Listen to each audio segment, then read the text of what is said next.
Très heureux de vous retrouver encore branchés sur les plans numériques. Bonsoir mesdames, bonsoir mesdemoiselles, bonsoir messieurs et bienvenue à vous tous à cette édition vespérale du journal de ce vendredi 2 mai 2014 qui retient à la une la commémoration anticipative ce vendredi de la journée internationale de la communication, une journée qui a vu le professeur Haddad Adnan être honoré par la faculté des lettres et sciences humaines de l'université de Lubumbashi, non seulement pour avoir passé 51 ans de carrière d'enseignant et de recherche en République démocratique du Congo, mais aussi pour son apport dans la création des sciences de l'information et de la communication. Et puis le ministre provincial des Mines, Environnement, Jeunesse et Tourisme, Audax Sompe, a convoqué ce vendredi dans son cabinet de travail les chefs des services de son secteur. C'était pour les rappeler à l'ordre afin que le rendement du travail soit meilleur.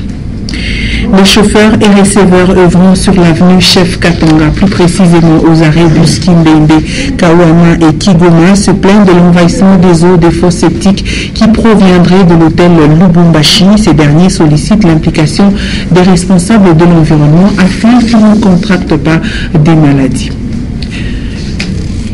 Une fois de plus, bonsoir et bienvenue. Je le disais tantôt au sommaire, anticipativement, la 48e journée internationale de la communication a été célébrée à la faculté des lettres et sciences humaines de l'université de Lubumbashi par ce vibrant hommage au professeur Haddad Adnan ce vendredi 2 mai. C'est pour avoir passé 51 ans de carrière d'enseignant et de recherche en République démocratique du Congo, son apport dans la création des sciences de l'information et de la communication, y compris une journée qui se célèbre cette année sous le thème communication au service d'une authentique culture de la rencontre. Antoine Roger-Bouy nous en parle. Plus d'un demi-siècle passé dans la longue carrière d'enseignement et de recherche en République démocratique du Congo, cela mérite un vibrant hommage pour le professeur Haddad Adnan. Et ce vendredi 2 mai, lors de la célébration anticipative de la 48e journée de communication, que le département des lettres sciences humaines de l'UNILU lui reconnaît ce mérite. La première raison se trouve dans le terme humain, la communication au service d'une authentique culture de la rencontre. En effet, il y a 51 ans, Haddad Adnan avait résolu d'aller à la rencontre de la jeunesse congolaise pour interagir avec elle. 51 ans consacrés à la communication, rencontre et transmission du savoir à la jeunesse congolaise. Son apport dans la création des cycles lui valent cette célébration. Nous voici réunis pour rendre un hommage unanime et ton bien mérité au professeur Haddad Adnan, auquel il nous est particulièrement agréable, ce 51e anniversaire de sa carrière enseignante, d'exprimer publiquement. Cette considération s'est traduite par des témoignages comme celui d'une assistante en langue arabe.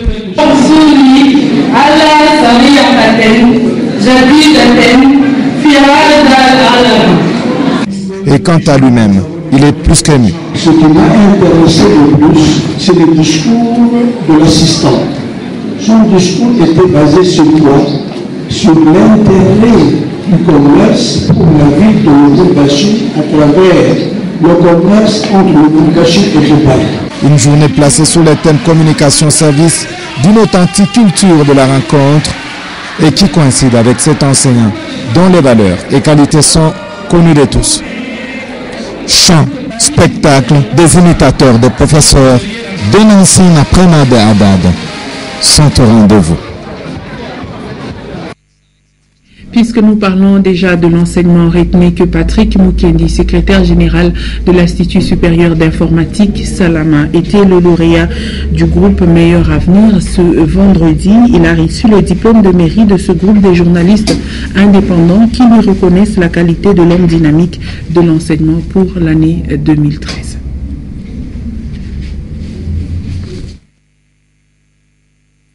Pour avoir contribué à l'amélioration de la qualité de l'enseignement en sciences informatiques, le secrétaire général académique de l'ESIS s'est vu décerner un diplôme de mérite de la part du groupe Meilleur Avenir. Cette plateforme regroupant les jeunes journalistes indépendants, toutes filières confondues, a reconnu le mérite de M. Patrick Mukendi, qui, par son savoir-faire et avec l'aide de ses collaborateurs, a fait de l'ESIS l'une des grandes écoles qui fournissent à la RDC des ingénieurs en informatique très qualifiés. Voilà pourquoi il a été publicité homme dynamique de l'enseignement pour l'année 2013 par Groupe Meilleur Avenir. Un privilège, puisque nous voulons honorer en ces jours l'un de nos fils à la personne de M. Patrick Mukeni. Comme vous le savez, du jour au jour, il se distingue à sa façon de vous donner des cours, à sa façon de vous amener à pouvoir acquérir certaines compétences qui vont justement amener notre pays ou la jeunesse, espoir du Congo de demain, gage d'un Congo fort, à pouvoir prendre la destinée en semaine. Le lauréat du jour dédie ses diplômes de mérite aux étudiants et à ses collaborateurs. Cet acte, c'est un rappel pour nous aider à mieux faire et à continuer encore à accomplir du bien. Merci beaucoup, bon nouvel avenir. Deuxièmement, comme cela se passe en votre présence, chers étudiantes et étudiants, vous êtes la pépinière en informatique ici à l'ESIS. Je vous dédie vraiment ce brevet.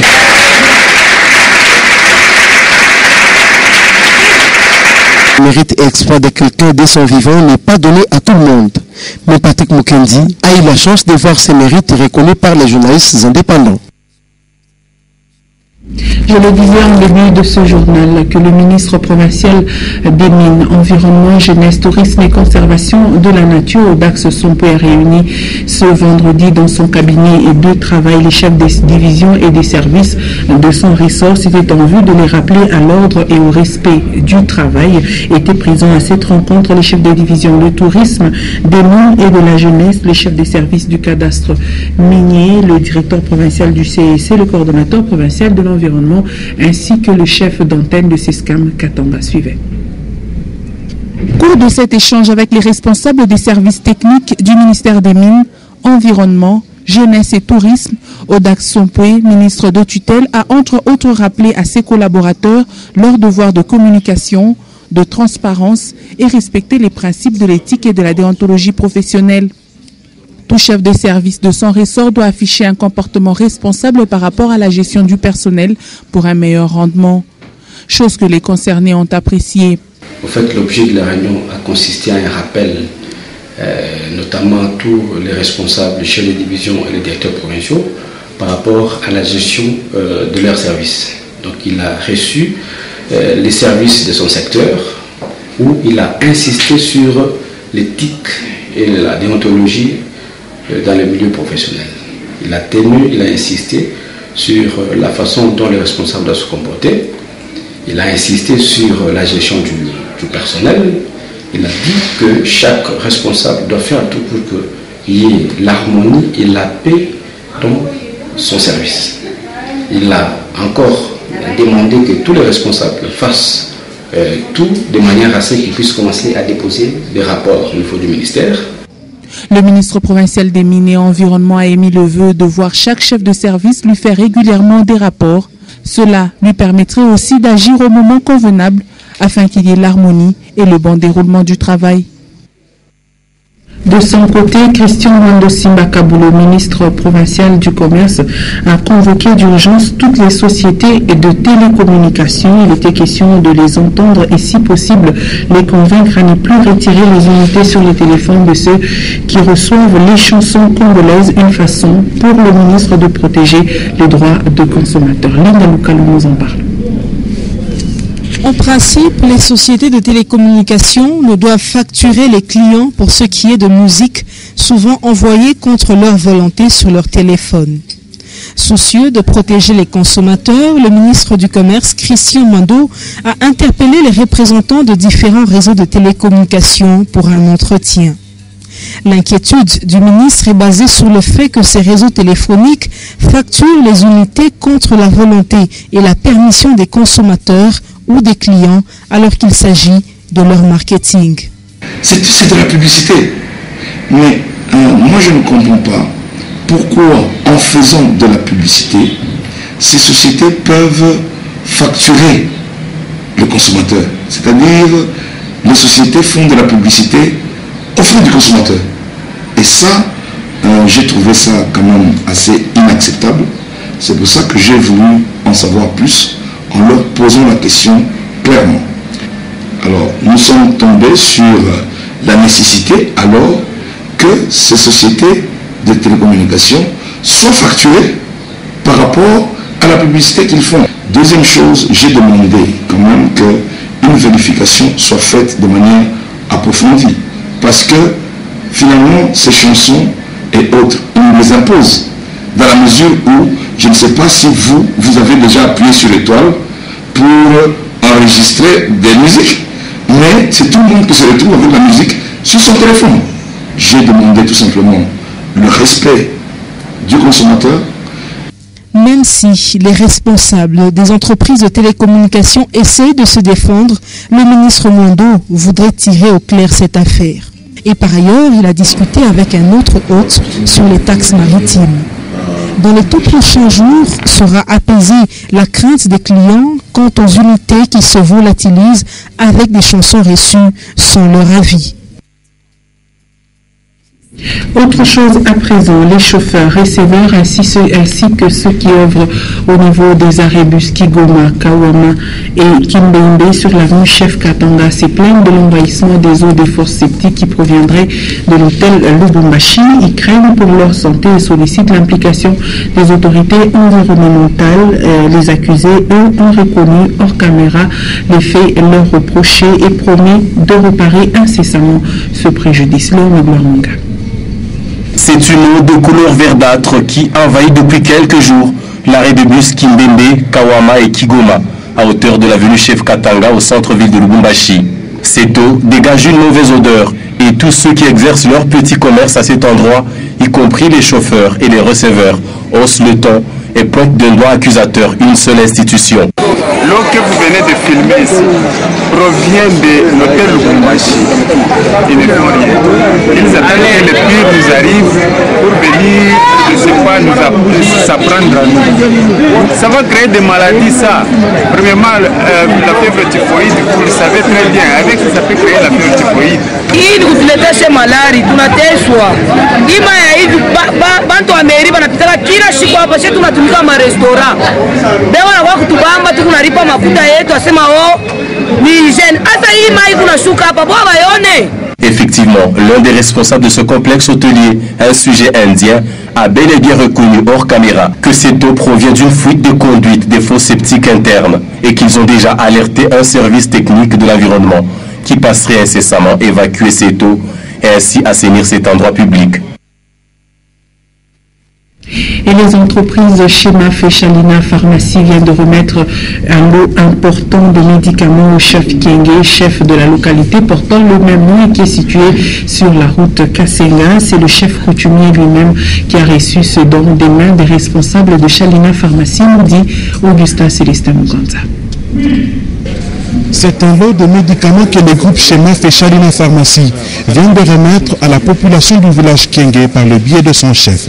Un don qui tombe à point nommé car la situation sanitaire de la population de Kienge est plus qu'inquiétante à en croire les propos du chef coutumier. J'ai eu beaucoup de problèmes au village. Après le passage de Bamkatakatanga, donc ils ont tout pillé, les maisons, l'hôpital, les dispensaires, tous les lits. Et alors, comme on dit, le malheur ne vient jamais seul. Cette année, il y a eu beaucoup de pluie. Alors, vous savez, quand il y a beaucoup de pluie, il y a beaucoup d'eau en brousse, beaucoup de moustiques et beaucoup de maladies. On vient de perdre 3 enfants en 1 mois. Et c'est pour cela que j'ai pensé aller faire une demande à mon ami Siraj, que je connais depuis longtemps, qui m'a déjà aidé encore, pour qu'il puisse nous donner un peu de médicaments. Et la demande a été acceptée sans problème. Je remercie M. Siraj et Chemaf pour le don qu'il vient de faire au village. Et je l'invite même un jour, quand il aura le temps, de venir visiter notre hôpital à Kienge. En présence des représentants de l'entreprise minière Chemaf et du directeur de Shalina Pharmacie, le lot de médicaments a été chargé pour être acheminé d'urgence au village Kienge, situé à plus de 150 km de Lubumbashi, afin de sauver les vies humaines. Et vous le savez, la communauté internationale a célébré hier 1er mai la journée du travail. Occasion de parler du rôle du syndicat dans une entreprise. Sachez que le syndicat a pour rôle de veiller aux intérêts des travailleurs, contribuer à la bonne marche de l'entreprise en éduquant les ouvriers pour un bon rendement. L'action du syndicat dans une entreprise privée n'est pas perceptible, voulais-je dire, au vu du pouvoir des employés. C'est un commentaire de Linda Local. Un syndicat est une association de personnes dont l'objectif est la défense d'intérêts professionnels communs. Il assure la défense collective et individuelle des intérêts des salariés au niveau d'une entreprise. Par le biais de leurs délégués, les syndicats assurent un rôle de communication important au sein de l'entreprise, c'est-à-dire transmettre aux salariés les informations obtenues lors des réunions avec l'employé ou parler aux salariés de leurs droits. En cas de conflit avec l'employeur, les syndicats défendent les intérêts des salariés auprès des directions et peuvent engager toutes sortes d'actions de protection, comme par exemple les grèves, les manifestations et pétitions. Et dans les cas des conflits individuels, ils peuvent accompagner les salariés à des entretiens, défendre leurs intérêts auprès des instances hiérarchiques, les soutenir en cas de litige débouchant sur une procédure judiciaire. Dans les entreprises privées, l'action du syndicat ne se fait pas sentir par rapport à sa première mission, celle de protéger l'employé face à son employeur. De nos jours, on enregistre des conditions de travail précaires avec la bénédiction des syndicalistes, souvent muselés par les employeurs. Le mal va plus loin, les inspecteurs du travail, adeptes des patrons, ferment les yeux sur les abus des employeurs. Il est d'ailleurs difficile aujourd'hui de voir un employé remis dans ses droits après frustration. Le sort lui réservé est la révocation. Notez que selon la loi, une entreprise qui compte plus de 20 agents doit avoir une délégation syndicale. Et en religion, c'est depuis le mardi 29 avril dernier que les mamans de l'église Péniel prennent part à une conférence animée par Bernadette Madingo venue de Kinshasa. Cette conférence porte sur les caractéristiques d'une femme chrétienne au sein du ministère. Antoine Roger Mbouimaba. Quelles caractéristiques pour une femme chrétienne dans son ministère? C'est autour de cette thématique que les femmes du ministère d'intercession Péniel réfléchissent depuis mardi 29 avril 2014. Une conférence animée par une oratrice, Mama Bernadette Madingu, venue de Kinshasa. Rachel Babangela, de l'église Péniel de Lubumbashi, est modératrice. Nous sommes avec les enseignants. Nous voulons affirmer les femmes, nous continuons à parler sur les ménages comme Marie vient de le dire ici. Nous invitons les mamans, nous continuons à les inviter à venir suivre la suite de la parole parce que nous avons commencé depuis le mardi, mercredi, aujourd'hui, jeudi, demain, vendredi, nous allons continuer. Pour Bernadette Madingu de Kinshasa, les femmes chrétiennes doivent être modèles en faisant preuve de leur chrétienté au travers de leur caractère, où qu'elles se trouvent. Merci beaucoup. Objectif Nabiso est que Basi à Lubumbashi, Bakoka vraiment kozwa ba caractère, oyo ezali kotalisa ke bazali vraiment basi oyo bayebi Nzambe pe basi oyo basalelaka Nzambe. C'est pourquoi tozali na makambo epele ya koyebisa bango. Chaque jour Nzambe azali ko inspirer biso basute mpona tina na koyebisa ba mama. Biso tozali koloba kaka ke baya bakozala dessus te, tozali kotala qui est la femme, quelle est la mission de la femme. Tozali kota la femme chrétienne et le ménage, femme chrétienne comme épouse, katina na libala kosala ndenge nini. Une conférence d'édification qui prend fin samedi 3 mai et à laquelle sont conviées toutes les mamans de l'église Péniel et celles d'ailleurs. Et ce journal vient de toucher à sa fin. Je vous rappelle ses principales articulations avant de nous séparer. Commémoration anticipative ce vendredi 2 mai de la journée internationale de la communication, une journée qui a vu le professeur Haddad Adnan être honoré non seulement pour avoir passé 51 ans de carrière d'enseignant et de recherche en République démocratique du Congo, mais aussi pour son apport dans la création des sciences de l'information et de la communication. Et puis vous l'avez suivi, le ministre provincial des Mines, Jeunesse, Environnement et Tourisme a convoqué ce vendredi dans son cabinet de travail les chefs des services de son secteur. C'était pour les rappeler à l'ordre afin que le rendement du travail soit meilleur. Et enfin, les chauffeurs et receveurs œuvrant sur l'avenue Chef Katanga, plus précisément au niveau des arrêts bus Kigoma, Kawama et Kimbeimbe, se plaignent de l'envahissement des eaux des fosses septiques qui proviendraient de l'hôtel Lubumbashi. Ces derniers sollicitent l'implication des responsables de l'environnement afin qu'ils ne contractent pas des maladies. Complètement fini avec ce journal de 19h. Merci mesdames et messieurs de nous avoir suivis. Le prochain rendez-vous à 21h les news, à 21h15 les news en version anglaise et à 23h Edouard Kankou va vous informer. Moi je vous retrouve très prochainement sur l'étoile numérique. Ça sera avec ce même et réel plaisir. Bonne soirée à vous tous.